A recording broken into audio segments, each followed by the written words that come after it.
Impulse होता है तो डेट आर परसीव्ड करते हैं किसको एज हियरिंग बाय ब्रेन तक।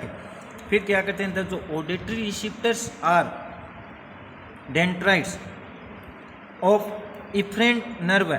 इफरेंट मतलब एक होती है इफरेंट एक होती है अफरेंट, लेकर जाती है डेट कहाँ तक combine forming the cochlear auditory. तो देखो part of the vestibulocochlear nerve जो 8 क्रेनियल नर्व होती है जो विच पासेज करती है through a foramen in the temporal bone.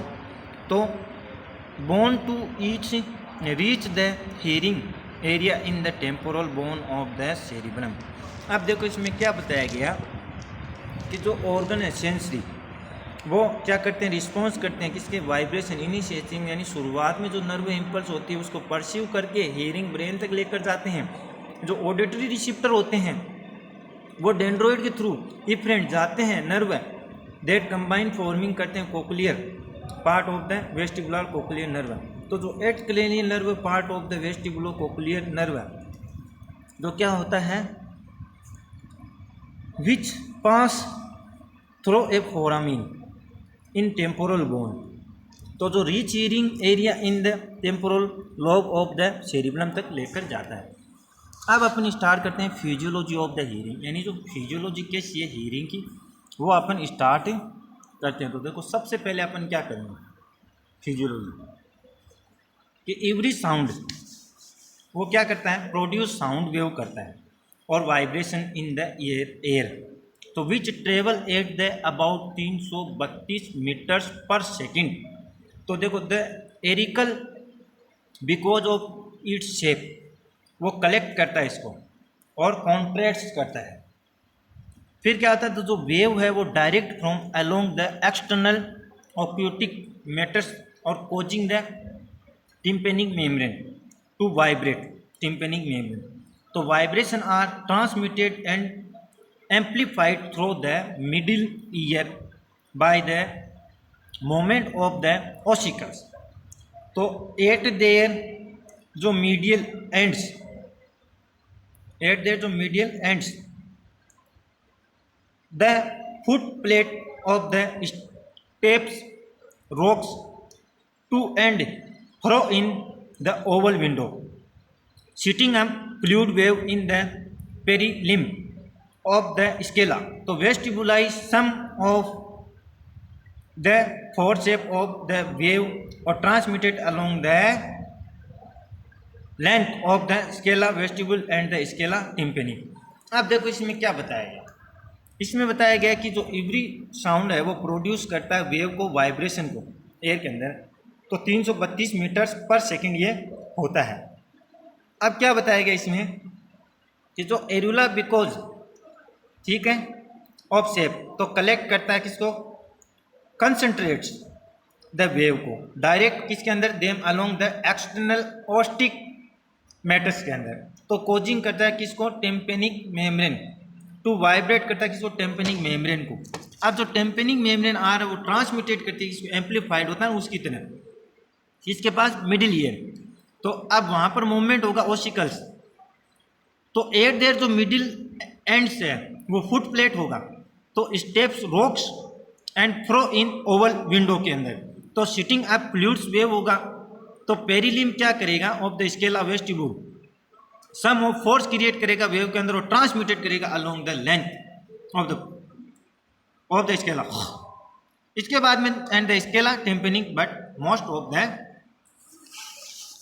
Pressure is transmitted into the cochlear duct के अंदर। ये क्या करेगा प्रेशर है क्या करेगा ट्रांसमिटेड करेगा कहाँ पर कोक्लियर डक्ट के अंदर ये उसको ट्रांसमिटेड करता है। इसके बाद में अपन देखेंगे इसी के अंदर कि जो इसकी फिजियोलॉजी तो इसको अपन डायग्रामेटिक प्रोसेस के थ्रू समझेंगे। तो देखो ईयर का डायग्राम बनाया गया अपने सामने आउटर मिडिल और इनर। सबसे पहले अपन बात करेंगे जो आउटर पार्ट है जो ये वाला पोर्शन ठीक है। इसके अंदर आपको बताया गया कि ऊपर से देखेंगे अपन तो देखो ओवल विंडो शो किया गया है, इसके अलावा वेस्टिब्यूल भी शो किया गया है। इसके बाद में कोक्लियर डक्ट भी जो एंड पोर्शन वो भी किया गया। इधर से अपन ए पोर्शन पे देखेंगे टिम्पेनिक ऑडिटरी और tympanic membrane, auditory tube, round window, scala tympani और basilar membrane and spiral organ. ठीक है, अब देखो जो ऑडिटरी ट्यूब है वो चेन ऑफ ओसिकल्स है। किसका है? Chain of ossicle. अब देखो इसमें 3 चेन्स दिखाई गई है, ओसिकल मतलब जॉइंट के रूप में। ठीक है, अब देखो डायग्राम को फिर से नीचे की तरफ देखो, outer ear, middle ear, inner year. Outer means sound wave in air, sound wave है कहाँ के अंदर? एयर के अंदर। ठीक है, तो इसमें बताया टिम्पेनिक मेम्ब्रेन, जो बी डायग्राम देख रहे हैं। फिर बताया मिडिल ईयर, जिसमें बताया हैमर, एनविल और स्ट्रिप, जो क्या है? Mechanical moment of ossicles. तो बताया गया ओवल विंडो। ठीक है, इसके बाद में इनर ईयर, तो देखो पेरिलिम, एंडोलिम और पेरिलिम। पेरिलिम फ्लूइड वेव, एंडोलिम में फ्लूइड वेव स्टिमुलेट्स होता है basilar membrane and spiral organ के अंदर। तो क्या होगा? जो पेरिलिम फ्लूइड वेव प्रोड्यूस कर रहा है, तो अब क्या होगा? राउंड विंडो की तरफ बढ़ेगा। इस तरीके से शुरू से लेकर लास्ट तक अपन को जो हीयरिंग की प्रोसेस है वो देखा। तो इसमें बताया गया था कि जो आउटर ईयर, मिडिल ईयर और इनर ईयर, इनर को 3 पार्ट्स में डिवाइडेड किया। तो देखो outer sound wave produce air के अंदर है, जो कोक्लियर वो इसको पिना बोलते हैं, इसको अपन कलेक्ट करने का काम करता है, मिडिल ईयर के पास भेजता है, मिडिल ईयर इनर की। अब देखो जो मिडिल ईयर है वो हैमर के रूप में जो स्ट्रक्चर बताई गई थी डायग्राम में आपको दिखाया था मैंने, जो आगे चलता है एनविल और आगे चलता है स्ट्रिप। तो जो मैकेनिकल मोमेंट्स ऑफ ओसिकल्स के अंदर होते हैं। तो अब इनर ईयर है, इसको 3 पार्ट्स में, पेरिलिम, एंडोलिम और पेरिलिम। अब देखो पेरिलिम फ्लूइड वेव होता है, endolymph fluid wave stimulates basilar membrane and spiral organ, और पेरिलिम फ्लूइड वेव तो राउंड विंडो हो गया। इस तरीके से अपन इनर पोर्शन की जो डायग्रामेटिक प्रोसेस है वो अपन ने देखी है। अब देखो ये अपन ने हीयरिंग की जो फिजियोलॉजी पढ़ी है, इसके आगे थोड़ा और फिजियोलॉजी है, क्योंकि फर्स्ट डायग्रामेटिक प्रोसेस समझाना आपको ज़रूरी था, इसलिए मैंने डायग्राम का सहारा लिया और पहले डायग्रामेटिक प्रोसेस आपको बताई थी। अब देखो थोड़ी समरी बता दूं आप लोगों को इसकी कि क्या कैसे था। सबसे पहले अपन ने देखा ऑडिटरी ओसिकल्स। अब देखो जो ऑडिटरी ओसिकल्स था, इसके अंदर जो ईयर की स्ट्रक्चर बताई गई थी कि मेडुला इंकस और स्टेप, मेडुला middle malleus hammer like structure है, इसके अंदर दिया गया है। Small bony extend across the middle ear from the tympanic membrane to the oval window तक, और they from the series movable joints है विंडो। ठीक है, मूवेबल जॉइंट्स।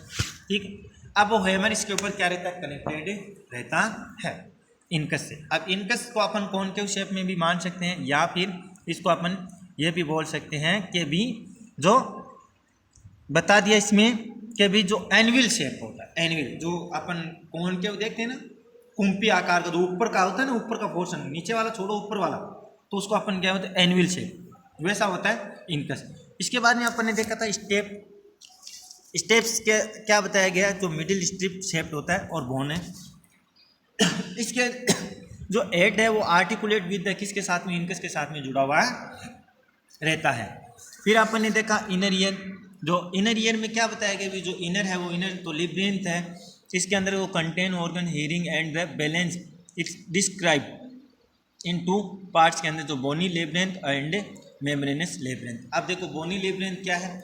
कभी वो कैविटी है विद इन टेम्पोरल बोन के साथ में और इन विद द पेरिओस्टियम, और it larger and then the enclose किसके साथ में? मेम्ब्रेनस के साथ में labyrinth of the some same shape होती है इसकी, और ये टू द ट्यूब्स होती है। और इसके अंदर देखो अपन ने जो बोनी लेब्रेंथ है, इसके अंदर अपन को डायग्राम देखना है। सबसे पहले तो देखो डायग्राम देखो, जो एंटीरियर मेम्ब्रेनस जो सेमी सर्कुलर कैनाल के अंदर टेम्पोरल बोन, ठीक है, वो जब टिम्पेनिक मेम्ब्रेन के ऊपर की तरफ होती है। लेटरल मेम्ब्रेनस जो semi circular canal, posterior membrane semi circular canal, ठीक है। इसके अंदर बताया गया कि जो एम्पुला वो एंटीरियर सेमी सर्कुलर कैनाल है, और ऑट्रिकल स्कैपुला और वेस्टिब्यूल्स कोक्लियर और कोक्लियर डक्ट भी इसमें बताई गई है। तो इसमें बोनी लेब्रियंथ, मेम्ब्रेनस लेब्रियंथ।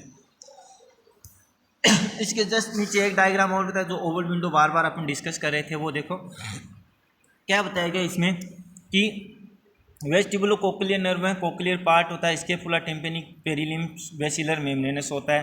स्पाइरल ऑर्गन के अंदर देखो टेक्टोरियल, मेम्ब्रेनस और हेयर सेल्स और स्केला, वेस्टिबुलाई और पेरिलिम्फ और कोक्लियर डक्ट, एंडोलिम्फ, ये इसके अंदर बताया गया। इसके बाद में अपन जो हियरिंग की फिजियोलॉजी पढ़ रहे हैं, तो डायग्राम ही देखना है फिर से। इसमें देखो डायग्राम के अंदर क्या बताया कि जो Oval Scala, Oval window, Scala, vestibuli और कोक्लियर डक्ट तीनों।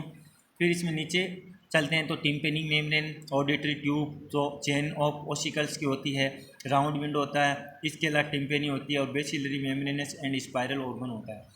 अब इसके अंदर देखो outer ear, middle ear, inner year. Outer ear के अंदर साउंड वेव इन एयर के अंदर जो प्रोड्यूस होता है, जो क्या होता है, tympanic membranes. Hammer, anvil, strip तो मैकेनिकल मोमेंट्स ऑफ ओसिकल्स के होते हैं। इनर ईयर जो क्या होता है, पेरिलिम्फ फ्लूइड्स वेव प्रोड्यूस करते हैं। एंडोलिम्फ जो फ्लूइड वेव स्टिमुलेट्स करते हैं। Bacillary membranes and the spiral organ है। आप देखो पेरिलिम्फ, फ्लूइड वेव और राउंड विंडो इसके रूप में ये होते हैं और एक दूसरे में प्रोड्यूस करके आगे की तरफ इसको फॉरवर्ड करते हैं। ये था अपनी physiological process of the hearing. इसमें क्या होगा कि जो साउंड वेव प्रोड्यूस 332 मीटर्स पर सेकंड के अंदर होगा, जाएगा इन कोक्लियर अंदर की तरफ, इसको मिडल और इनर, वहाँ पर क्या होगा, वाइब्रेशन क्रिएट होगा, टेम्पेनिक मेम्ब्रेन इसको रिसीव करेगा, आगे की तरफ फॉरवर्ड करने का काम करता है। इस तरीके से अपन क्या करते हैं, जो हियरिंग्स है उसको आसानी से करते हैं और आसानी से सुन सकते हैं और उसको अंडरस्टैंडिंग भी कर सकते हैं। फिर इस तरीके से अपन इसको समझ सकते हैं। ये था अपना फिजियोलॉजी ऑफ द ईयर। इसका आगे का पोर्शन और रिमेनिंग है, वो अपन आगे वाली क्लास में पढ़ेंगे। बट अभी मेन जो था वो इसका डायग्रामेटिक प्रोसेस था, क्योंकि डायग्रामेटिक प्रोसेस समझ में आता है तब फिजियोलॉजी इसकी समझ में आएगी। अब देखो डायग्रामेटिक प्रोसेस, इसके अंदर outer ear, middle ear, inner ear, इन तीनों को ध्यान में रखना है। ये तीनों इसके लिए अंडरस्टैंडिंग प्रोसेस है। इसके अंदर ओवल शेप का बार बार नाम आ रहा था, वो भी आपको डायग्रामेटिक प्रोसेस के थ्रू बता दी गई है। मेन इंपॉर्टेंट इसकी मेन एग्जाम की दृष्टि के लिए फिजियोलॉजी ऑफ हियरिंग है।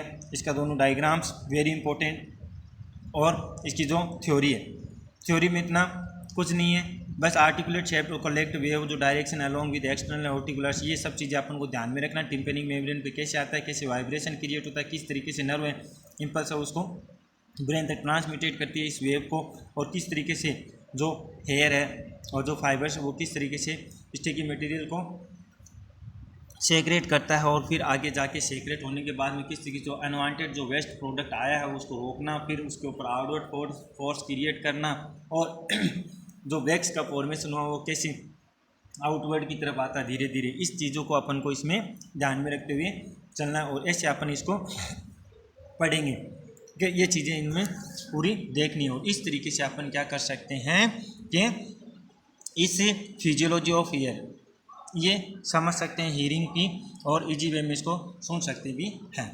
और अपना ये टॉपिक यहाँ कंप्लीट होता है। आगे का जो बचा हुआ पोर्शन है वो अपन आगे वाली क्लास में करेंगे।